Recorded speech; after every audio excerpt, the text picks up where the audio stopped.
Hello Buccaneers, welcome back. In the previous video, we had started to making the trace connections in the circuit, in the regulator circuit that we had designed. So as you can observe, I didn't make much connections after you had left the last video. So these are the same paths that were crossing the traces. So I thought I could find a way to change these traces and make the paths much more simpler to connect. So what I thought is I can move this particular section below and edit the traces. When we move a particular section after we have made the traces, there is a possibility that the traces fold, and this can cause noise in the circuit if it is exported in the same manner.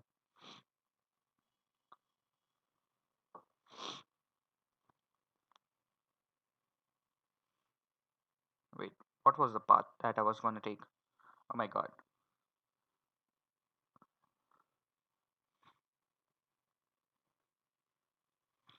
Okay, I think this one would be good.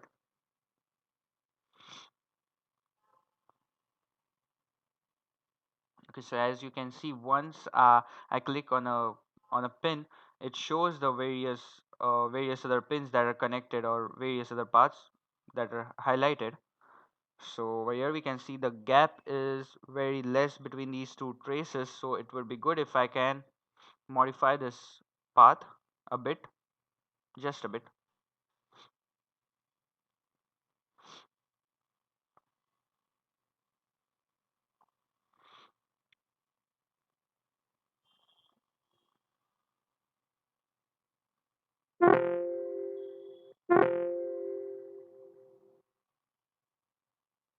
Oops. Okay, I will just make this again.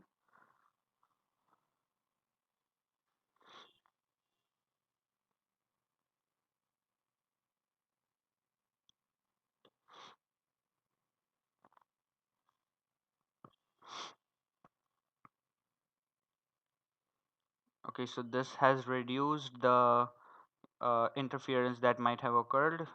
That might have occurred, yeah. So this is another trace.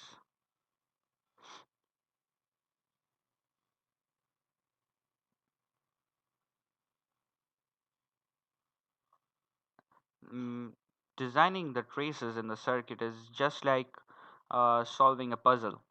If you were good at puzzles when you were when you were a bit younger, making making traces in a circuit would be much more simpler for you. I was not so good at puzzles. You can see that by the time that I'm consuming while making traces.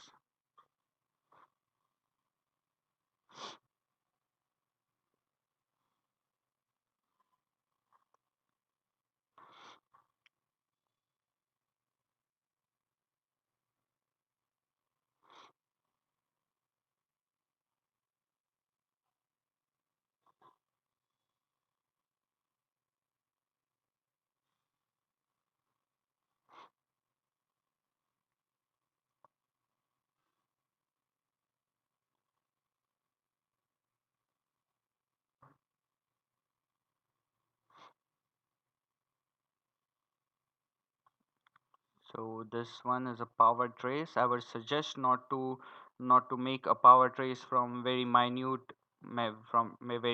paths. So I'll just increase the space between the IC and the capacitor.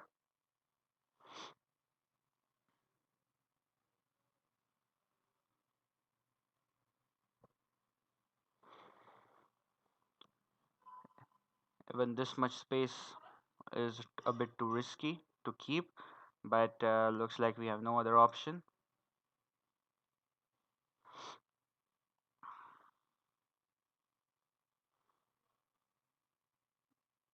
I swear I had thought of a solution which is not coming so easily back, but we'll find it again. We can connect the traces like this. The ground is all over the board. There's one thing I would like to make you note over here, that keep the power and ground traces close to the edges, so that whenever you want to access a certain component with the ground or the power, it it would be easier.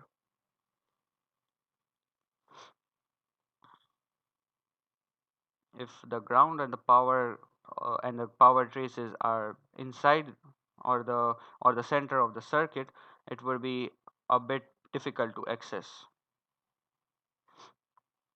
And of course, these problems can be faced mostly in a single layer circuit.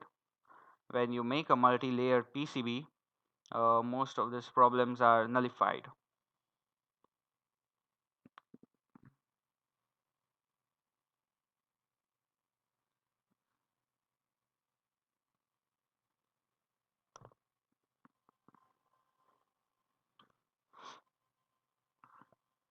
I try to avoid use of jumper, but over here I think I must use at least one jumper so that I can make this connection over here, because looks like there's no other path.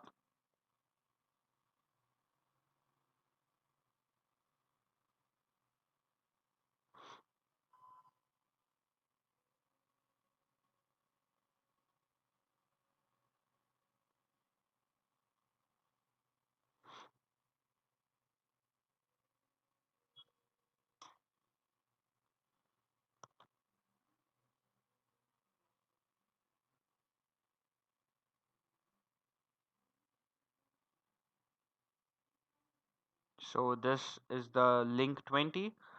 We have to go in order to take a jumper, we have to go to the packages, click on P for pick packages, and over there we can type link 20, 30, or any link we want. There are three links available. So I'll just place the link 20 over here. I'll go to the trace option and connect the trace. So before connecting the trace, I can even place a rat's nest, but I can do this in the short manner too. I can just click on the pin 1 of the component of the link and connect it to the trace that I want to make a jump. So here's one jumper, and can I avoid this jumper at least?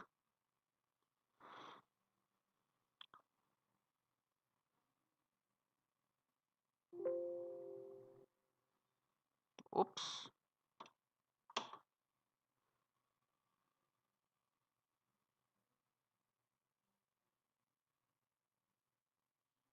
So this connection is done.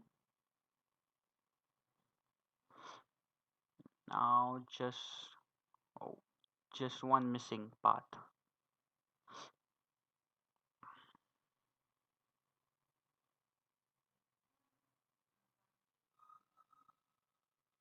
Wait, this one was easy. So the ground connection is done. So all the paths have been connected. Yay, yay from Captain Jack.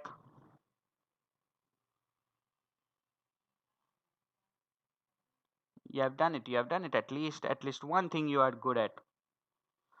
So now after we have made the traces, it's time to name our circuit. So we'll go to the text box, attach a string as voltage regulators.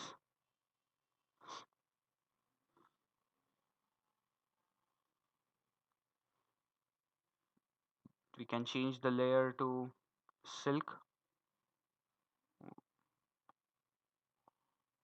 Wait, why did I change it to copper?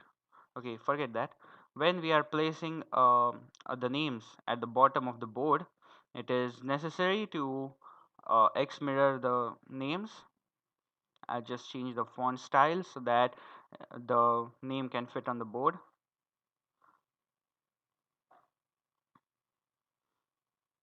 So after that, we can make a power plane.